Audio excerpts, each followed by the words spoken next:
옆 사람 앞뒤 사람 인사하겠습니다. 복 있는 사람이 됩시다. 은혜 받읍시다. 다 잘 될 것입니다. 다 지나갈 것입니다. 할렐루야. 오늘은 야고보서 12장 말씀을 읽었습니다. 야고보서 12장은 예수님의 제자 야고보의 첫 번째 순교 사건이 기록이 되어 있고, 특별히 헤롯 왕의 죽음이 기록이 되어 있습니다. 한 사람은 의인의 죽음이요, 또 한 사람은 악인의 죽음이라고 할 수 있는데, 사람이 살면서 기억하지 못하고 사는, 그러나 꼭 기억해야 할 것은 뭐냐? 사람은 죽는다라는 것입니다. 사람은 죽는다. 누구든지 예외 없이 다 죽는다. 특별히 다윗은 모친이 죄 중에 나를 잉태하였나이다 그랬는데, 모태 잉태되는 순간부터 태어나서 요람에서 무덤까지 살아가는 이 모든 삶의 과정 속에서 예외 없이 인간은 죽는다라는. 근데 우리가 심지어 장례식에 가서도 깨닫지 못하는 것은 나는 안 죽을 거다, 그러는 자신감, 희한한 생각들이 우리를 속이고 있는 거예요. 예수님께서 부자에게 하신 말씀, 곡간을 많이 짓고 많은 재물을 모은, 그리고 더 이상 미래가 걱정되지 않는 부자, 내 영혼아 평안히 먹고 마시고 쉬어라. 여러 해 쓸 물건을 모아뒀다. 그래도 주님 말씀, 어리석은 자야, 오늘 밤에 너의 영혼을 불러가면 너의 쌓아둔 모든 것이 누구의 것이 되겠느냐. 죽음은 멀리 있지 않고 아주 가까이 오늘 밤일 수도 있다. 그러므로 특별히 헤롯 왕처럼 교만하게 살아서는 안 된다. 우리가 특별히 하나님 앞에서 겸손하게, 오늘도 겸손하게, 전지전능하신 아버지 하나님 앞에서 무지무능한 인간, 무한하신 영원부터 영원까지 졸지도 않고 주무시지도 않는 그 하나님의 보좌 앞에서 강간하면 70이요 80인 이 짧은 밤의 한 경점 같은, 아침 이슬 같고 안개 같은 인생들이 교만할 수 없다라는 사실을 기억하면서 오늘도 하나님 앞에 겸손하고 겸비하게 큰 은혜 받는 자리 빼앗기지 않기를 주 이름으로 축복합니다. 사도 누가는 특별히 성령 강림부터 시작해서 땅끝까지 복음이 전파되는 이야기를 기록할 때 이처럼 많은 순교자들, 박해, 또 어려움, 교회의 아픔, 고통을 기록하고 있습니다. 반면에 또 이 악한 자들의 득세하는 것들을 기록하지만은 그런 잠깐이라는 사실을 또 성경은 증언해 주고 있습니다. 특별히 1절에 보면 그때 헤롯 왕이 손을 들어 교회 중에서 몇 사람을 해하려고 했다. 예수님이 태어났을 당시에 왕은 헤롯 대왕이고, 이때 헤롯 왕은 흔히 분봉왕, 그래서 그 헤롯 왕의 아들인데, 그의 아버지 헤롯 왕은 얼마나 악한 왕이었는지 로마 시대 그 전설 같은 기록들을 보면 헤롯의 아들이 되기보단 차라리 돼지가 되는 게 낫다 그럴 정도로 헤롯은 의심병이 있었습니다. 부인도 아들도 딸도 사위도 의심이 들면 그냥 죽이는 거예요. 사실 여부를 따지지 않았습니다. 예전에 삼국시대 보면 궁예라는 왕이 있잖아요. 독심술을 한다고. 내 마음에 뭔 생각이 들어오면 사실이 되는 거예요. 조사 필요 없이 능지처참이다. 그러니 이게 뭐 얼마나 기가 막힌 일이야. 예전에 어느 무슨 교회 성도들은 그러더라고. 새벽기도 할 때마다 기도 제목을 그러대요. 오늘은 우리 목사님께 생각나지 않는 사람 되게 해주세요.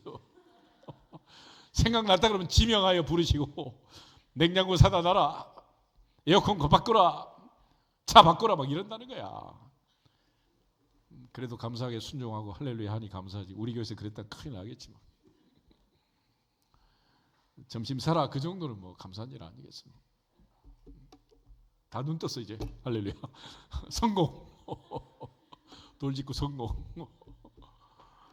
그런데 이 헤롯이 교회 중에서 몇 사람을 해하려고 했다. 첫 번째 순교자가 스데반이었잖아요. 스데반이 죽고 나서 예루살렘 교회가 이제 힘들어지고, 이 교회가 힘들어지면서 빌립을 비롯한 많은 사람들이 이제 흩어지게 됩니다. 지난 시간에 왔던 안디옥까지 흩어져서 안디옥 교회를 세우게 되잖아요. 그런데 이 많은 사람들이 이처럼 흩어지면서 예루살렘이 어려움에 처했지만은 여전히 헤롯은 백부장 고넬료가 있던 이 가이사랴에 주둔하고 있으면서 예루살렘에 왔다 갔다 왕래하면서 이 교회에 대한 이 박해를 계속하고 있었습니다. 그런데 오늘 2절에 보면 이제 요한의 형제 야고보를 칼로 죽였다. 칼로 죽였어. 끔찍하잖아요. 그야말로 뭐 칼로 사람을 죽였으니 이게 뭐 세례 요한을 죽였던 헤롯처럼 이 야고보를 칼로 또 죽인 거예요. 이런 만행이 지금 벌어지고 있었는데 우리 예수님 당시 그 십자가형을 보면 그날을 피하려고 애를 씁니다. 이유가 뭐냐면 그날이 유월절 전날이기 때문에 유월절을 지키고 그 다음에 처리하자라는 생각이에요. 근데 오늘 또 보면 이제 무교절 기간이라고 해요. 무교절이라는 것은 모세가 이제 이스라엘 백성들을 출애굽할 때 출애굽하던 그날 밤을 정월 14일, 원래는 7월인데 7월을 1월 7월로 이제 날짜를 바꾸게 됩니다.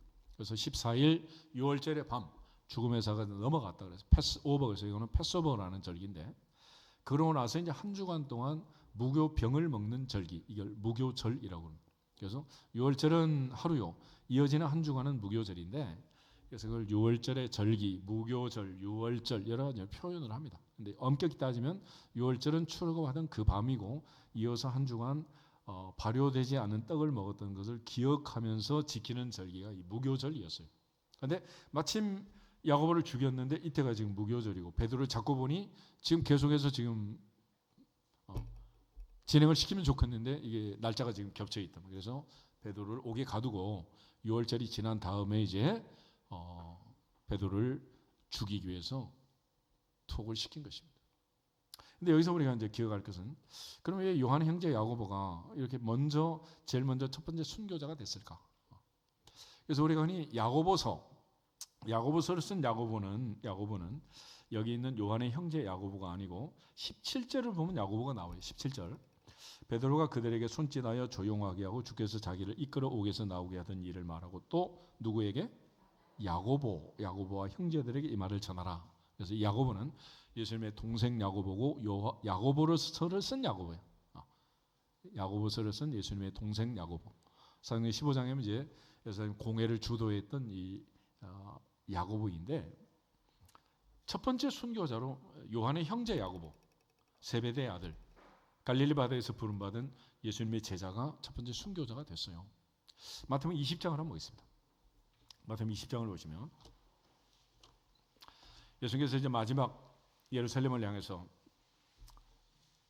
십자가를 향해서 올라가게 됩니다. 그래서 17절에 보면 예수께서 예루살렘으로 올라가려 하실 때 12제자가 따로 데리고 주님 말씀하십니다. 이번 가는 길에 목적을 얘기해요. 18절 19절 보겠습니다. 보라, 우리가 예루살렘으로 올라가노니 인자가 대제사장들과 서기관들에게 넘겨짐에 그들이 죽이기로 결의하고 이방인들에게 넘겨주어 그를 조롱하며 채찍질하며 십자가에 못 박게 할 것이나 제3일에 살아나리라. 아멘. 우리가 예수님께서 이번에 예루살렘에 올라가는 길은 예수님이 이 땅에 육신으로 오셔서 올라가는 마지막 길이 되는 거죠. 그런데 그 마지막 예수님이 올라가는 길에서 세베대의 아들들의 어머니, 예수님의 이모라는 살로메라는 여인인데 이 야고보와 요한의 어머니 세베대 아내인 이 이모가 와가지고 부탁을 해요. 그럴 때 예수님께서 무엇을 원하느냐 20절에 물었습니다. 21절에 그랬더니 나의 두 아들을 주님 이번에 왕 되시면 하나는 주의 우편에 하나는 좌편에 앉게 명하소서, 임명해 주세요, 이렇게 얘기를 한 거예요. 그럴 때 예수님께서 말씀을 하십니다. 22절 23절 보겠습니다. 예수께서 대답하여 이르시되 너희는 너희가 구하는 것을 알지 못하는도다. 내가 마시려는 잔을 너희가 마실 수 있느냐? 그들이 말하되 할 수 있나이다. 이르시되 너희가 과연 내 잔을 마시려니와 내 좌우편에 앉는 것은 내가 주는 것이 아니라 내 아버지께서 누구를 위하여 예비하셨든지 그들이 얻을 것이니라. 아멘. 그러자 24절 열 제자가 듣고 두 형제에 대해서 분노했다 그랬습니다. 그러니 지금 18절 19절에 예수님께서 이번에 예루살렘에 가는 목적을 말씀하셨잖아요. 맑게 알아들어요? 못 알아들어요? 전혀 못 알아듣고 있는 거예요. 그리고 또 예수님께서 무엇을 원하느냐 그랬더니 오른쪽 왼쪽을 원한대. 그리고 22절에 예수님께서 말씀하십니다. 너희가 구하는 것을 알지 못하는도다. 내가 마시려는 잔을 너희가 마실 수 있느냐 그랬더니 뭐라 그랬어? 뭐라고 했어요? 아멘. 할 수 있습니다. I can do it. You can do it. We can do it. 할 수 있습니다. 라고 얘기한 거 아니요. 그런데 이 잔이 뭐냐? 마태복음 26장을 한번 보세요. 예수님께서 겟세마네 동산에서 기도하실 때 하나님 앞에 간절히 기도하면서 26절, 36절부터 42절에 기도가 나오잖아요. 근데 그 중에 39절을 같이 한번 읽겠습니다. 조금 나가사 얼굴을 땅에 대시고 엎드려 기도하여 이르시되 내 아버지여 할만하시거든 이 잔을 내게서 지나가게 하옵소서. 그러나 나의 원대로 마시옵고 아버지 원대로 하옵소서 하시고 아멘. 예수께서 말씀하신 이 잔은 뭐요? 왕이 되는 왕 파티하는 칵테일 잔 아니고 뭐요? 십자가의 죽음을, 십자가의 죽음의 잔을 얘기하는데 지금 예수님 말귀를 못 알아듣고 있는 거야. 그래서 너희가 과연 내가 마시려는 잔을 마실 수 있느냐? 할 수 있습니다. 그랬잖아. 그래서 예수님께서 너희가 과연 내 잔을 마실 것이다. 그러나 오른쪽 왼쪽은 내가 주는 게 아니고 하나님이 정하신 자가 있다 말씀하신 거예요. 그러니까 아멘도 아무 때나 하면 특별히 이런 순교의 은혜를 또 받게 되는 거야. 이 순교라는 것은 은사 중에 최고의 은사인데 한평생 딱 한 번만, 한 사람이 한 번만 쓸 수 있는 은사예요. 목숨값이잖아. 목숨이 몇 개요? 한 개 아니야. 목숨은 한 개야. 그래서 야고보는 그날 알았든지 몰랐든지 주님 앞에 멋지게 대답하고 첫 번째 순교자로 멋지게 기록을 남기게 된 거예요. 요한은 반모섬에서 요한계시록과 요한 1, 2, 3서 요한복음을 다 마무리하고 그는 마지막 순교자로 삶을 마무리하게 됩니다. 물론 이런 순교는 아무나 하는 것도 아니고 그렇지만 그러나 우리가 의미는 알고 약속도 하고 살아야 되지 않겠어요? 그래서 사도 바울이 복음을 전하는 일은 단지 복음 전파 비행기 타고 가서 우리처럼 캄보디아 와서 두리안 먹고 오는 거 아니고 망고 먹고 오는 거 아니고 목숨 거는 거 목숨. 사도행전 20장 보겠습니다. 사도행전 20장 22절에서 24절. 사도행전 20장 22절. 보라 이제 나는 성령에 매여 예루살렘으로 가는데 거기서 무슨 일을 당할는지 알지 못하노라. 오직 성령이 각 성에서 내게 증언하여 결박과 환난이 나를 기다린다 하시나 내가 달려갈 길과 주 예수께 받은 사명 곧 하나님의 은혜의 복음을 증언한 일을 마치려 하면은 나의 생명조차 조금도 귀한 것으로 여기지 아니하노라. 아멘. 바울은 세드반의 순교 때 찬성표를 던졌고 예수 믿고 복음 전하는 것이 목숨 걸고 한다는 사실을 그는 뼈저리게 뼛속까지 깨달은 사람. 그가 바리새인이 크리스찬이 되어서 사명자가 되어서 예수의 복음, 생명의 복음, 은혜의 복음, 주 예수께 받은 복음을 증명하는 일을 마치기까지는 목숨 걸어야 된다. 이 정도는 알고 지금 다짐을 하고 있는 거예요. 우리가 하나님 앞에 예배하는 이 좋은 계절 가을 양천경찰서에 와서 조사를 하나요? 잡아가나요? 뭐 찬송했다고 뭐 입에 재갈을 물리나요? 뭐 이 좋은 시절 이렇게 예배드릴 수 있는 이것은 더욱 큰 은혜니라. 조상들이 그 많은 어려움 속에서 구한말 일제시대 그 어려운 시기를 지내오면서 목숨 걸고 눈물로 교회를 세우고 오늘까지 지켜온 그 신앙의 언덕 위에서 우리는 편안하게 목마른 던덕에 그림 그리는 화가들처럼 편안하게 예배드리고 있는 거예요. 그래서 잠이 저절로 오는 거지. 그것도 은혜야. 그런데 기억할 것은 그 옛날 예수는 그냥 믿는 게 아니다. 생명 걸고 목숨 걸고 믿는 거예요. 그래서 살아도 주를 위하여 죽어도 주를 위하여 죽나니 우리가 사나 죽으나 주님의 것이다. 주님의 것이다. 그렇게 일사각오로 세운 전파된 그 복음이 내게 왔고 그 복음을 내가 받았으니 사나 죽으나 주님의 것이로다. 할렐루야. 주님의 영광을 위하여 살아갈 수 있기를 주 이름으로 축복합니다. 그렇게 해서 야고보는 칼에 맞아 죽었고 스데반은 돌에 맞아 죽었고 이제 베드로는 투옥이 되었습니다. 그리고 5절을 보시면 이에 베드로는 옥에 갇혔고 교회는 그를 위하여 간절히 하나님께 기도하더라. 5절만 보면 교회는 힘이 있습니까 없습니까? 무슨 힘이 있어요? 무슨 힘이 있어요? 방법이 있습니까 없습니까? 무슨 방법이 있어요? 힘도 없고 방법도 없고. 그래서 교회는 간절히 하나님께 기도할 뿐이었더라. 살다 보면 이런 일이 한두 번 생기는 게 아니잖아요. 그렇지만 이 아무것도 아닌 것 같은 교회가 간절히 하나님께 기도하는 베드로는 옥에 갇혔고 이제 6월절이 지나면 끌어내어 야고보의 목을 친 헤롯은 베드로를 죽이려고 지금 잠깐 미루는 상태란 말이에요. 그런데 이 아무것도 아닌 기도가 어떻게 진행이 되는가를 오늘 본문이 가르쳐 주는 거예요. 이 본문을 보면서 다시 한번 올 가을에 하나님 앞에서 기도의 자리, 응답의 자리, 하나님이 역사하는 그 자리, 우리의 자리가 되기를 주 이름으로 축복합니다. 특별히 이 장면에서 우리가 기억할 것은 베드로는 옥에 갇혔고 교회는 간절히 하나님께 기도했다 그랬습니다. 그래서 우리가 던져야 할 질문이 있는데 첫째, 인간은 누구인가? 인간은 어떤 존재인가라는 것. 반면에 하나님은 누구신가? 전나가서 천지를 만드신 그 하나님 아버지는 누구신가? 그래서 Who is man? Who is God? 인간은 누구고 하나님은 누구인가라는.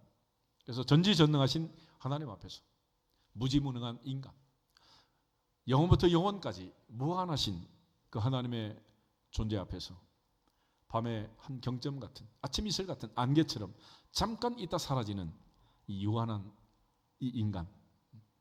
모세 고백에 하면 강건하면 70이고 80이지만은 그 연수의 자랑은 수고와 슬픔뿐이다 그랬습니다. 시편 146편을 보면 호흡이 끊어지면 인간은 모든 도모가 생각이 계획이 그날로 소멸한다. 아무것도 아니라 숨 끊어지면 그날로 끝이다. 이 연약한 인생들에게 하나님 주신 은혜는 전능하사 천지를 만드신 그 하나님이 아버지시오. 너희는 이렇게 기도하라. 하늘에 계신 우리 아버지요. 하늘에 계신 우리 아버지요. 마지막 순간까지 기도할 수 있는 이 권세와 특권을 주신 거예요.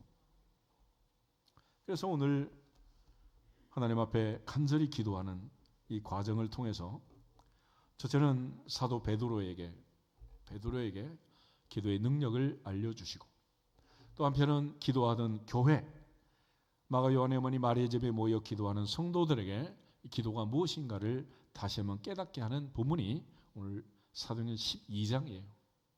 그러므로 우리가 하나님께 기도할 때 어떤 마음으로 어떤 자세로 기도해야 할 것인가 라는 것을 다시 한번 정리정돈하면서 시인의 시처럼 올 가을엔 기도하게 하소서, 응답받게 하소서, 간증하게 하소서.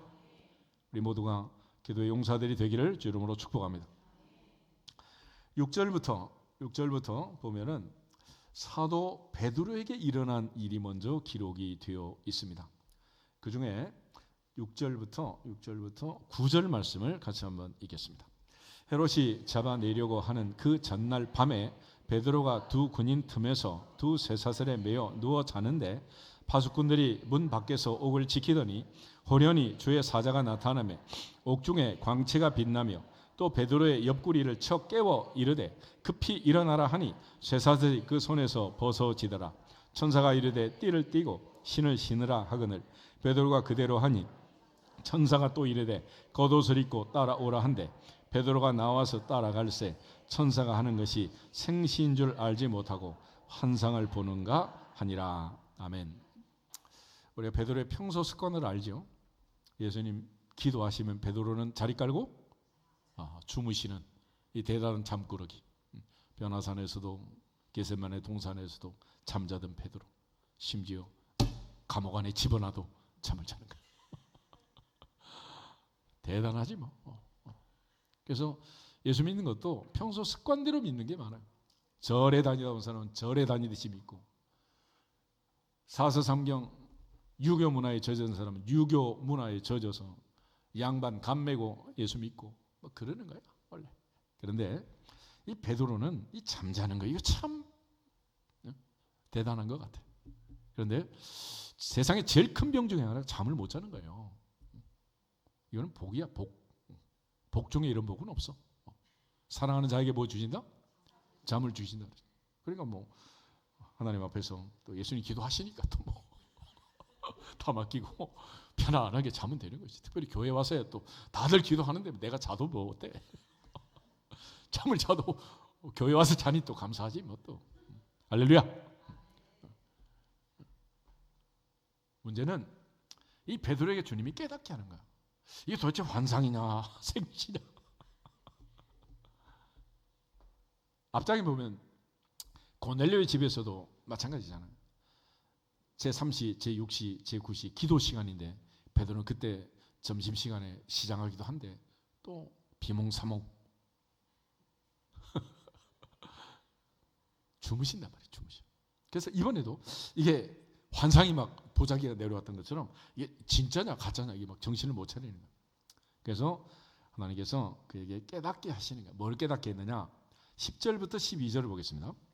이에 첫째와 둘째 파수를 지나 시내로 통한 쇠문에 이르니 문이 저절로 열리는지라 나와서 한 거리를 지나매 천사가 곧 떠나니라. 이에 베드로가 정신이 들어 이르되 내가 이제야 참으로 주께서 그의 천사를 보내사 나를 헤롯의 손과 유대 백성의 모든 기대에서 벗어나게 하신 줄 알겠노라 하여 깨닫고 마가라 하는 요한의 어머니 마리아의 집에 가니 여러 사람이 거기에 모여 기도하고 있더라. 아멘. 뭐하고 있더라? 기도하고 있더라. 그러니까 새벽 이슬을 맞고 찬바람을 쐬니까 정신이 번쩍 들어가고 내가 옥에서 나왔구나 라는 것을 깨달았는데 왜 나왔는지를 모른 거예요. 그래서 마가 요한의 어머니 마리아의 집 앞에 가서 보니 이 성도들이 밤새워 자기를 위해서 뭐하고 있어요? 고수도하고 있었더라? 윷놀이하고 있었더라? 기도하고 있었더라. 기도하고. 할렐루야. 그래서 베드로에게 기도는 그냥 하는 거 아니고 너를 위해서 기도하면 네가 이처럼 기적을 체험하고 나를 위해서 기도하면 내가 체험하고 우리를 위해서 기도하면 우리가 체험하고 할렐루야. 그러므로 하나님 앞에 기도가 무엇인가를 다시 한번 깨닫게 하는 거예요. 그래서 베드로가 정신이 들었다 11절 그러잖아요. 베드로전서 4장에 보면 기도할 때 베드로가 그래서 특별히 정신 차려라 그런 말이에요. 정신을 차리고 근신하여 기도해라. 늘 하나님 앞에 비몽사몽 그렇게 졸던 베드로. 그러나 이제야 참으로 하나님이 천사를 보내서 헤롯의 손에서 유대 백성의 모든 기대에서 벗어나게 하신 그 하나님은 위대하시도다. 그러나 이 연약한 교회, 아무 힘도 없는 교회, 아무 방법도 없는 교회, 그러나 밤을 새워 기도하던 그 성도들의 기도를 들으시고 응답하신 하나님은 위대하시도다. 위대하시도다. 그 하나님의 은혜를 깨달은 거예요, 베드로가. 그래서 예수님 돌아가시고 베드로가 깨달은 게 한두 가지가 아닙니다. 너무 많은 깨달음이 있어요.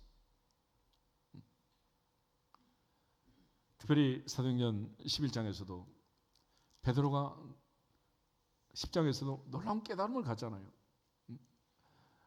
34절, 35절 다시 한번 보실까요? 10장 고넬료 집에 가가지고 고넬료 만나면서 베드로가 깨달았던 것, 이방 선교의 문이 열리고 이방인의 오순절이 오게 된 이 계기가 베드로의 깨달음에 있는 거예요. 깨달음. 34절, 35절 보겠습니다. 베드로가 입을 열어 말하되 내가 참으로 하나님은 사람의 외모를 보지 아니하시고 각 나라 중 하나님을 경외하며 의를 행하는 사람은 다 받으시는 줄 깨달았도다. 아멘. 그래서 우리 흔히 도를 깨닫는다 그래요. 도를 닦는다. 주님 돌아가시고 베드로는 깨달은 게 참 많았던 것 같아요. 오늘도 우리 모두에게 이 은혜가 임하기를 주 이름으로 축복합니다. 그래서 기도를 하는 사람도 내가 기도하면 응답하신다는 분명한 확신을 가지고 방법도 없고 힘도 없지만은 믿음으로 기도하기를 주의 이름으로 축복합니다. 동시에 기도 안 하는 사람도 이런 확신이 있어야 돼요. 이 모든 과정을 보고 깨달으면서 내가 기도하면 이 엄청난 일들이 일어날까 봐서 감히 못하겠다. 이 정도의 믿음은 있어야지. 잠만 자면 되겠어요. 하나님 앞에서 분명한 확신을 가질지어다. 아멘. 그리고 기도하는 성도들도 마찬가지야. 그냥 기도나 하자. 그리고 모여가지고 여자 몇 명 모여서 기도한 것 같은데, 그런다 하더라도 하나님의 놀라운 역사로 베드로가 지금 나왔잖아요. 근데 베드로가 나왔는데 안에서 로데가 튀어나와가지고 베드로 음성을 듣고 뛰어가서 베드로가 왔다 그러니까 너 미쳤냐? 이런 교인들에게 또 깨닫게 하는 거예요. 13절부터 16절을 보겠습니다. 베드로가 대문을 두드린데 로데라 하는 여자아이가 영접하러 나왔다가 베드로의 음성인 줄 알고 기뻐하여 문을 미처 열지 못하고 달려 들어가 말하되, 베드로가 대문 밖에 섰더라 하니 그들이 말하되 내가 미쳤다 하나 여자아이는 힘써 말하되 참말이라 하니 그들이 말하되 그러면 그의 천사라 하더라. 베드로가 문 두들기를 그치지 아니하니 그들이 문을 열어 베드로를 보고 놀라는지라. 아멘. 마지막 단어, 베드로를 보고 올 때 또 놀랐다는 것은 우리가 기도하면 베드로 나온다라고 믿었어요, 안 믿었어요? 그냥 했어요. 그냥 한 거야. 믿음도 없이. 그래서 오늘 사도행전 12장은 베드로는 옥에 갇혔고 교회는 그를 위해 간절히 기도하는 이 상황에서 첫째는 잠꾸러기 베드로에게 기도가 무엇인가를 깨닫게 하시고, 또 그냥 모여서 기도나 하자. 그리고 기도하던 그날 밤 그 여인들에게 기도가 뭔가를 다시 한번 깨닫게 하시고, 특별히 이 어린아이 로데를 통해서 다시 우리에게 말씀하시는 거예요. 어느 동네에서 기후제를 지내면서 비가 오게 해달라고 온 교회가 산에 가서 기도를 했다 그러잖아. 여기 있는 로데 같은 아이가 우산을 들고 쫄랑쫄랑 따라오니까 어른들이 혼냈다 그러잖아요. 비가 오면서 못 오다 지금 막 이 난리인데 우산 들고 장난치지 그렇게 오면 되냐? 그러니까 이 아이가 하는 말이, 우리 지금 비 오라고 기도하러 가는 거 아니에요? 이따 올 때 비 오면 어떡하려냐고.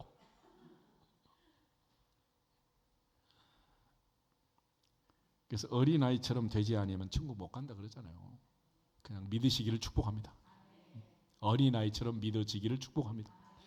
묻지도 말고 따지지도 말고 뭐 이상한 뭐 그런 보험 된다 그러지 말고 여튼 좌우지간 믿을지어다.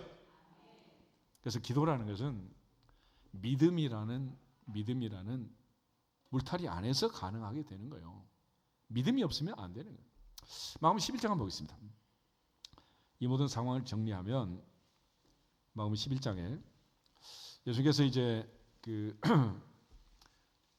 마지막 한 주간 감람산에서 주무시고 성전에서 가르치시고 왔다 갔다 하시다가 아침에 이제 출근하시면서 무화과나무를 만나잖아요. 그때 무화과나무를 보고 예수님께서 한 말씀 하세요. 그 얘기가 14절에 이렇게 되어 있습니다. 이제부터 영원토록 사람이 내게서 열매를 따먹지 못하리라. 그랬더니 20절에 다음날 아침 지나갈 때 보니까 무화과 뿌리째 말랐어요. 죽었어요. 그리고 베드로가 저주하신 무화과 나무가 말랐습니다. 그럴 때 예수님이 하신 말씀 22절, 하나님을 믿으라.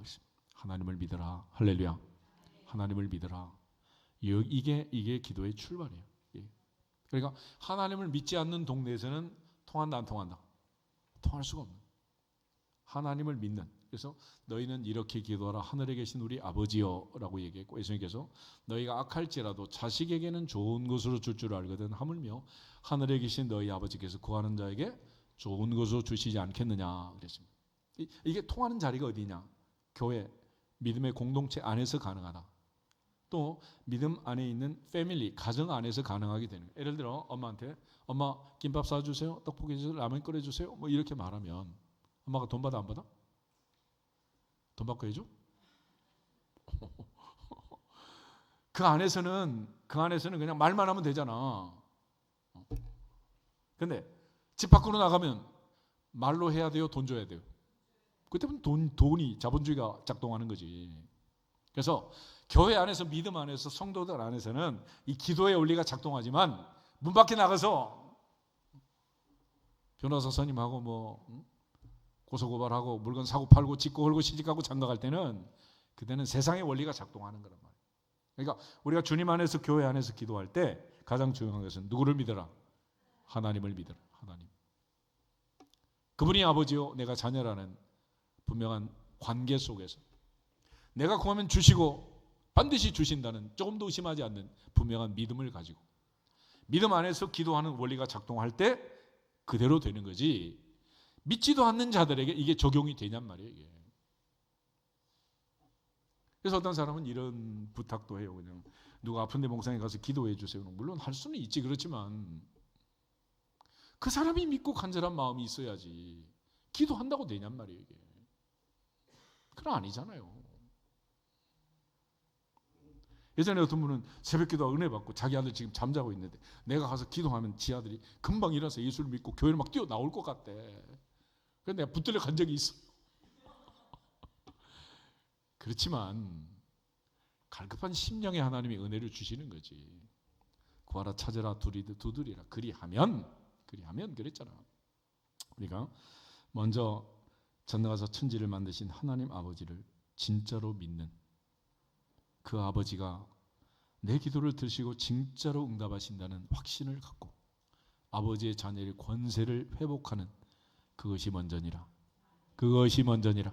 그게 기도라는 거야. 기도. 그러니까 하나님을 믿으라는 거예요.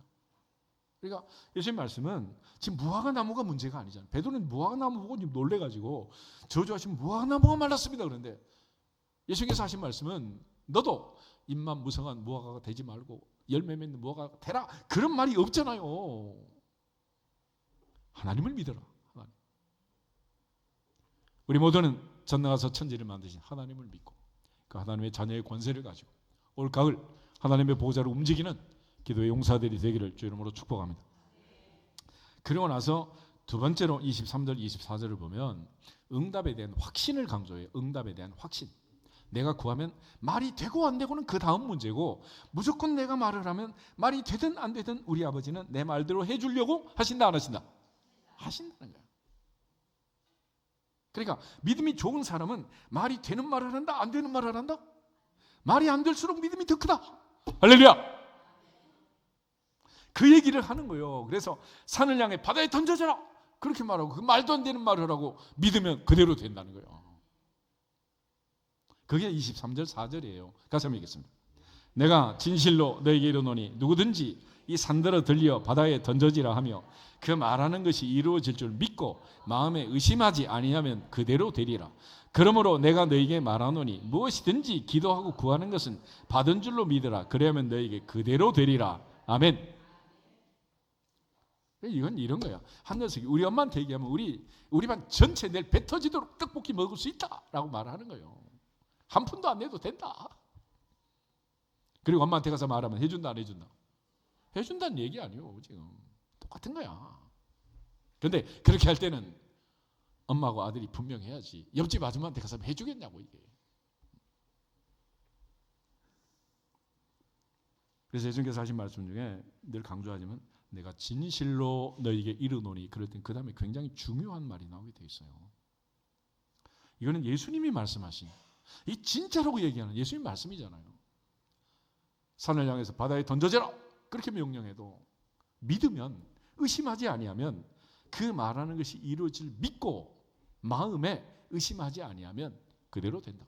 그래서 야고보서 1장에도 그렇잖아요. 오직 믿음으로 구하고 조금도 뭐 하지 마라. 의심하지 말라. 의심하는 자는 마치 바람에 밀려 요동하는 바다 물결 같으니 이런 사람은 아무것도 주께 얻기를 생각하지 말라. 두 마음을 품어 모든 일에 정함이 없는 자다. 두 마음을 가지고 될까 안 될까? 그런 근심, 걱정, 염려.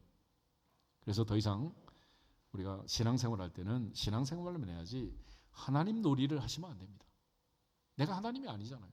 왜 하나님 하실 것을 걱정하시냐고. 산을 옮겨주시든 안 옮겨주시든 옮겨주시면 옮겨주시는 대로 하나님은 위대하시도다. 안 옮겨주시면 안 옮겨주시는 대로 하나님은 여전히 위대하시도다. 하나님이 주시는 대로 가장 좋은 거예요. 그런 거지 내가 해달라는 대로 해주고 이런 게 아니잖아요. 단지 하나님이 그렇게 하실 것을 믿습니다 라고 얘기하는 거예요. 그 하나님을 믿는 거지 나를 믿는 게 아니잖아요. 그러므로 내가 너에게 말하노니 무엇이든지 기도하고 구하는 것을 받은 줄로 믿으라. 그러면 너에게 그대로 되리라. 그대로 되리라. 할렐루야. 옆 사람 앞뒤 사람 인사. 그대로 되는 복을 받읍시다. 그것은 응답에 대한 확신인데 예수님께서 그렇게 응답의 확신을 가지라고 강조를 해요. 마태복음 7장 보겠습니다. 마태복음 7장에 보시면 우리가 잘 아는 구하라 찾으라 두드리라 구하는 이마다 찾는 이가 두드리는 이에게 너희 중에 누가 아들이 떡을 달라는데 생선 달라는데 악한 자라도 그러면서 삼중강조 구중강조로 강조를 해요. 반드시 주신다. 반드시. 그래서 7절 8절 두 절을 먼저 읽겠습니다. 구하라 그리하면 너에게 주실 것이요 찾으라 그러면 찾아낼 것이요 문을 두드리라 그러면 너에게 열릴 것이니 구하는 이마다 받을 것이요 찾는 이는 찾아낼 것이요 두드리는 이에게 열릴 것이니라. 아멘. 그래서 ask, seek, knock 그랬잖아. ask, ask 구하라 찾으라 seek, seek 두드리라 knock, knock 첫자를 따면 sak 역시 ask야. ask의 법칙이 뭐냐? 구하라 찾으라 두드리라. 삼중 강조예요. 그렇게 하면 구하는 이마다 찾는 이가 두드리는 이에게 받을 것이다 찾아낼 것이다 열릴 것이다. 그래서 삼중 강조 육중 강조잖아요. 그걸 또 세 번을 또 강조를 해요. 9절 너희 중에 누가 아들이 떡을 낳는데 뱀을 주겠느냐 떡을 달랬는데 돌을 주겠느냐. 두 번째 생선을 달랐는데 뱀을 주겠느냐. 세 번째 악한 자라도 좋은 것으로 줄 줄 알지 않느냐. 하물며 하늘에 계신 너희 아버지께서 구하는 자에게 좋은 것으로 주시지 않겠느냐. 잘 보셔야 됩니다. 하늘에 계신 너희 누가? 아버지가 구하는 자녀에게 좋은 것을 주시지 않겠느냐. 그러니까 우리가 응답받는 것은 간절히 기도하고 무릎 꿇고 기도하고 21일 기도하고 40일 기도하고 금식하고 기도해서 주신 게 아니고 그분은 아버지고 우리는 자녀이니까. 아멘. 그걸 자녀의 권세라고 하는 거예요. 자녀의 권세. 그러니까 여러분이 모든 재산을 자녀에게 상속하고 자녀에게 물려주고 그 자식을 위해서 또 불을 쌓고 축적하는 거 아니겠어요? 마찬가지로 하늘 아버지도 누구한테 관심이 있다? 자기 자녀에게. 그래서 가장 중요한 언약의 본질은 저희 시간에 늘 강조하지만은 구약 시대는 이래요. 나는 너희의 하나님이 되고 너희는 내 백성이다. 그래서 이스라엘 백성들은 선민사상, 선택받은 민족이라는 자존감을 가지고 세상을 지금 지배하고 세상의 모든 돈을 거머쥐고 이렇게 흔들어대고 있잖아요. 그렇지만 예수님이 오셔서 우리에게 가르쳐주는 자존심과 자존감은 그런 게 아니에요. 너희는 이렇게 기도하라. 하늘에 계신 우리 아버지요. 아버지.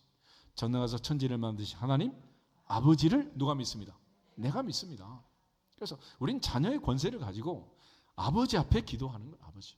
그러므로 이 자녀의 권세를 가지고 구하는 자에게 하나님께서 반드시 주신다. 좋은 것을 주신다. 요한복음 1장에 있는 말씀처럼 영접하는 자, 그 아들의 이름을 믿는 자들에게는 하나님의 자녀가 되는 권세 주신다 그랬잖아요. 요한에서 5장 한번 보겠습니다. 요한에서 5장에 보면 사도 요한이 요한복음에서 자녀의 권세를 얘기한 그 요한이 우리가 응답받고 기도할 때 하나님이 들으시고 응답하는 이유가 뭐냐면 자녀의 권세 때문이라고 얘기를 해요. 13절에서 15절을 보겠습니다. 13절 15절 내가 하나님의 아들의 이름을 믿는 너희에게 이것을 쓰는 것은 너희로 하여금 너희에게 영생이 있음을 알게 하려 함이라. 그를 향하여 우리가 가진 바 담대함이 이것이니 그의 뜻대로 무엇을 구하면 들으심이라. 우리가 무엇이든지 구하는 말을 들으시는 줄을 안즉 우리가 그에게 구한 그것을 얻은 줄을 또한 아느니라. 아멘. 특별히 14절 15절 많은 사람이 요 절로 외워요. 그를 향하여 우리가 가진 바 담대함이 이것이다. 그의 뜻대로 무엇을 구하면 들으시고 무엇이든지 구하는 바를 들으시는 하나님은 들으시는 그대로 우리에게 주실 것이기 때문에 하나님이 들으신다는 사실을 믿는다면 우리가 구한 그것을 얻은 줄을 또한 안다 그랬습니다. 근데 그게 적용되는 사람들이 13절이에요. 13절 보면 내가 누구에게 이것을 쓰느냐 하면 하나님의 아들의 이름을 믿는 너희에게 이것을 쓴다. 그래서 요한복음 1장 12절 13절 영접하는 자 곧 그 아들의 이름을 믿는 자들에게는 뭐 주신다? 하나님의 자녀의 권세를 준다. 그러니까 자녀의 권세가 있는 자가 기도할 때, 담대하게 기도할 때 하나님은 들으시고 들으시는 대로 응답하신다. 할렐루야. 이게 민수기 14장 아니요. 민수기 14장 보겠습니다. 모세가 광야에서 12정탐꾼을 파송했고 12명이 와서 보고할 때 10대 2로 의견이 갈렸습니다. 그런데 하나님께서 그들의 말을 들으시고 정리를 하셨어요. 14장 26절부터 30절 14장 26절 여호와께서 모세와 아론에게 말씀하여 이르시되 나를 원망하는 이 악한 회중에게 내가 어느 때까지 참으랴. 이스라엘 자손이 나를 향하여 원망하는 바 그 원망하는 말을 내가 들었노라. 그들에게 이르기를 여호와의 말씀에 내 삶을 두고 맹세하노라. 너희 말이 내 귀에 들린 대로 내가 너희에게 행하리니 너희 시체가 이 광야에 엎드러질 것이라. 너희 중에서 20세 이상으로 계수된 자 곧 나를 원망한 자 전부가 여분네 아들 갈렙과 눈의 아들 여호수아 외에는 내가 맹세하여 너희에게 살게 하리라 한 땅에 결단코 들어가지 못하리라. 아멘. 28절 말씀처럼 너희 말이 내 귀에 들린 대로 내가 행하리라. 로마 10장 말씀처럼 마음으로 믿어 의에 이르고 입으로 시인하여 구원에 이르느니라. 그래서 기독교의 기도는 메디테이션, 묵상, 명상하는 게 아닙니다. 구약에서는 부르짖으라. 너는 내게 부르짖으라. 짜크라는 단어인데 crying out, 울부짖는 거예요. 하나님밖에 방법이 없습니다라고 부르짖는 거예요. 그래서 늘 광야의 법칙을 얘기했잖아요. 같이 한번 따라. 최선은 부르짖는 것이요, 차선은 가만히 있는 것이요, 최악은 원망하는 것이다. 그래서 에레미야가 시외들에 갇혔을 때 하나님이 전화번호 알려줬잖아요. 나한테 전화해라. 응답하겠다. 에레미야 33장 한번 보세요. 에레미야 33장 1절부터 3절.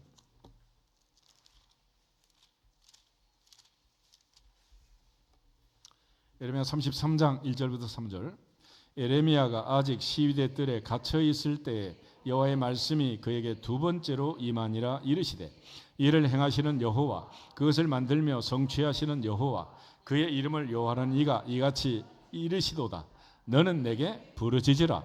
내가 내게 응답하겠고 내가 알지 못하는 크고 은밀한 일을 내게 보이리라. 아멘.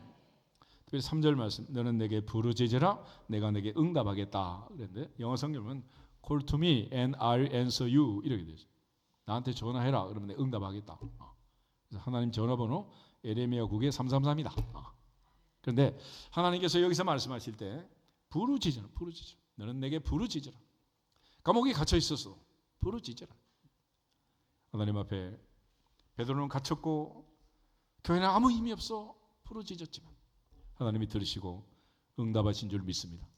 그게 사도행전 12장이에요. 오늘 하나님의 보좌 앞에서 이 가을엔 반드시 기도하고 응답받기를 주 이름으로 축복합니다. 그냥 해보는 거 아니에요. 확신을 가지고 하나님을 믿으라. 그대로 되리라. 조금도 의심하지 말고 그대로 되는 복이 임하기를 주 이름으로 축복합니다. 궁극적으로 자녀의 권세를 가지고 하나님께 기도할 때 하나님 들으시고 응답하시는. 그리고 마지막에 예수님께서 겟세마네 동산에 가르쳐 주신 것처럼 한마디만 더 하시면 돼요. 나의 원대로 마시고 누구 원대로? 아버지 원대로 하옵소서. 그리고 알아서 다 정리정돈해서 복을 주실 줄로 믿습니다. 그런데 이제 마지막에 이제 이 헤롯이 이걸 또 모르잖아요. 그래서 하나님께서 헤롯에게도 기도가 뭔가를 알려주세요. 사도행전 12장 다시 보시면 17절, 18절, 19절 세 절을 보겠습니다. 베드로가 그들에게 손짓하여 조용하게 하고 주께서 자기를 이끌어 옥에서 나오게 하기를 말하고 또 야고보와 형제들에게 이 말을 전하라 하고 떠나 다른 곳으로 가니라. 날이 새매 군인들이 베드로가 어떻게 되었는지 알지 못하여 적지 않게 소동하니 헤롯이 그를 찾아도 보지 못하매 파수꾼들을 신문하고 죽이라 명하니라.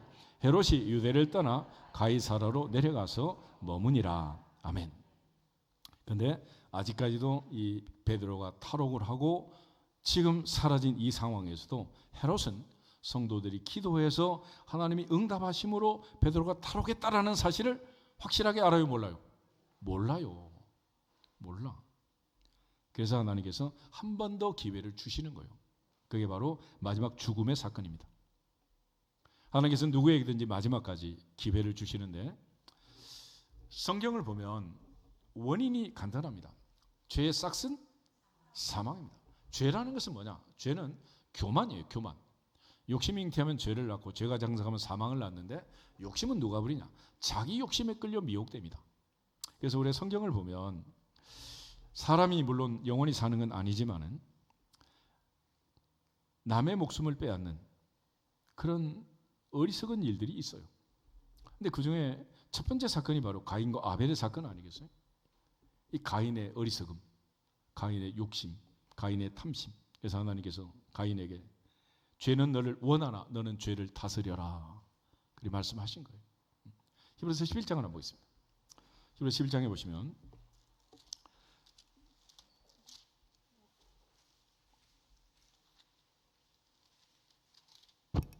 4절 보겠습니다. 4절.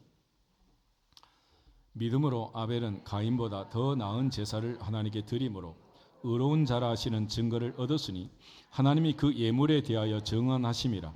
그가 죽었으나 그 믿음으로써 지금도 말하느니라. 아멘. 아벨은 가인보다 더 나은 제사를 드렸고 형 가인의 시기 질투를 받아서 죽음을 당하고 말았습니다. 그렇지만 그 믿음으로 지금도 말한다. 믿음이 없이는 기쁘시게 못한다. 믿음으로 아벨은 가인보다 더 나은 제사를 드렸다. 그런데 이 가인은 그러면 왜 아벨을 죽였을까? 사도 요한이 한 얘기를 한번 들어보겠습니다. 요한일서 3장을 한번 보겠습니다. 요한일서 3장.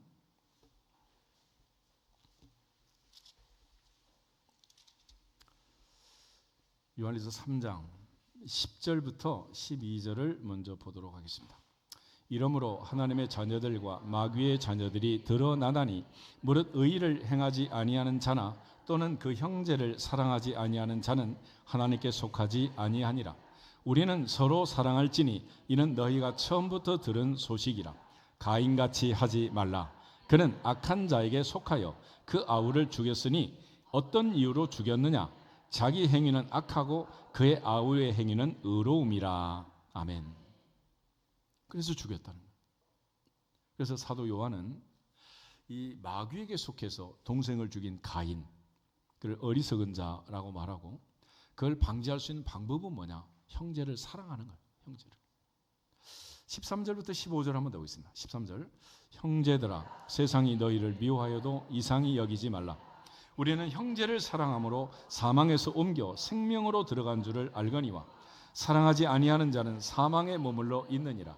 그 형제를 미워하는 자마다 살인하는 자니 살인하는 자마다 영생이 그 속에 거하지 아니하는 것을 너희가 아는 바라. 아멘. 특별히 14절 보시면 우리는 형제를 사랑함으로 사망에서 옮겨 생명으로 들어간 줄 안다. 그런데 형제를 사랑하지 아니하는 자는 어디에 머물러 있다? 사망에 머물러 있다. 여러분 우울증이라는 게죠. 우울증은 그렇게 큰 병이나 무서운 병은 아니에요. 그런데 고치면 되는데 문제는 뭐냐면 극단적 선택을 하고 잘못된 결정을 한 사람들은 100% 그 전 단계가 우울증이라는 겁니다. 그럼 고쳐야 돼, 안 고쳐야 돼? 고쳐야 돼, 안 고쳐야 돼? 그냥 내버려둬? 지금 그 얘기를 하는 거예요. 형제를 사랑하지 않는 자는 사망에 머물러 있다. 내버려 두면 어떻게 한다는 거예요? 형제를 죽인다는 거야. 그러므로 형제를 사랑하지 않는 이 미움을 고쳐야 된다, 안 고쳐야 된다? 반드시 고쳐야 돼, 반드시. 그래서 사도 요한은 예수님처럼 원수 사랑해라 그런 말 안 해요. 그냥 형제 사랑해라 그러는 거야. 4장 20절 21절 보겠습니다. 4장 20절 21절. 4장 20절. 누구든지 하나님을 사랑하노라 하고 그 형제를 미워하면 이는 거짓말하는 자니 보는 바 그 형제를 사랑하지 아니하는 자는 보지 못하는 바 하나님을 사랑할 수 없느니라. 우리가 이 계명을 주께 받았나니 하나님을 사랑하는 자는 또한 그 형제를 사랑할지니라. 아멘. 이 형제라는 사람은 어떤 사람이냐면 내가 아버지라고 부르는 그분을 아버지라고 부르는 녀석을 형제라 그래요. 그런데 탕자가 돌아왔을 때 그날 그 집이 잔치를 하고 온 동네가 잔치를 하는데 한 사람 딱 기분이 나쁜 사람이 있었잖아.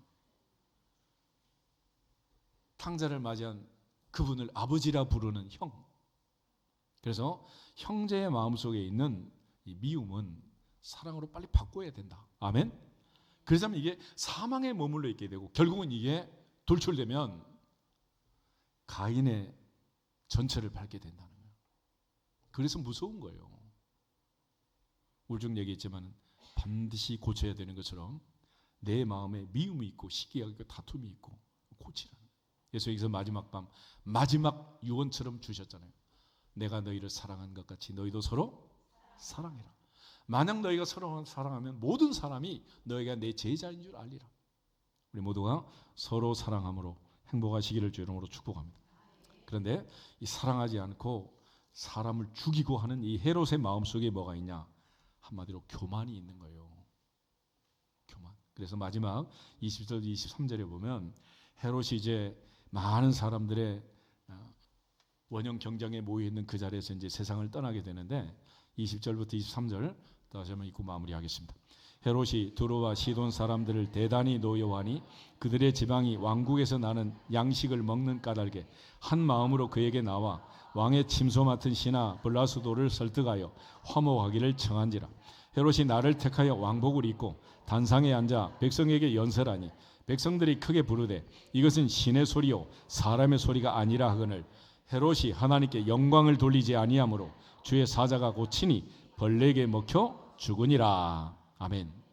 이것은 신의 소리요 사람의 소리가 아니라 환호성을 바꿔서 헤롯이 영광을 누구한테 돌리지 않았다? 하나님께 돌리자. 그래서 늘 얘기한 게 솔리 데오 글로리아 오직 하나님께 영광. 그것이 우리의 삶이다. 살아도 주를 위하여 죽어도 주를 위하여 사나 죽으나 주님의 것이로다. 우리가 받을 영광은 아무것도 없다. 주 앞에 가는 그날 주께서 착하고 충성된 종아 내가 적은 일에 충성했으니 내 주인의 즐거움에 참여할지어다. 천국의 상급을 주님이 주실 줄 믿습니다. 그때까지는 충성할지어다. 겸손할지어다. 그렇지만 우리가 잘 아는 것처럼 우시야 왕도 히스기야 왕도 하나님이 은혜 주셔서 건강하고 왕권이 왕성해지니까 교만해지는 거예요. 그래서 왕권을 가지고 제사장이 하던 분향을 드리다가 나병 환자가 되고 15년 동안 생명을 더 살려줬는데 하나님께 영광을 돌리지 않고 금은보화 자랑하다가 또 하나님께 책망을 받고 이것들이 인생에 있어서 가장 어리석음이에요. 우리가 잘 아는 헬라 제국의 알렉산더라는 대왕이 있잖아요. 어떻게 죽은지 아세요? 세상을 지배하던 그 왕이 모기한테 물려가지고 말라리아로 죽었어요. 모기 한 마리한테. 하나님은 위대하시도다. 하나님은 방법이 많으시도다. 그래서 야고보가 하는 얘기가 하나님은 교만한 자를 물리치시고 겸손한 자에게 더욱 큰 은혜를 주시느니라. 우리 모두 큰 은혜 받기를 주 이름으로 축복합니다. 주님의 십자가는 겸손이에요. 겸손. 나는 마음이 온유하고 겸손하다. 그리스도 예수의 마음을 품고 겸손함으로 더욱 큰 은혜 받아서 조백하는 날까지 하나님께만 영광을 돌릴 수 있기를 주님의 이름으로 축복합니다. 옆 사람 앞뒤선 인사하고 기도하겠습니다. 마지막까지 겸손합시다. 할렐루야. 다시 주 예수 그리스도의 이름으로 겸손할지어다 선포하고 기도했습니다. 주 예수 그리스도의 이름으로 겸손할지어다. 겸손할지어다. 겸손할지어다.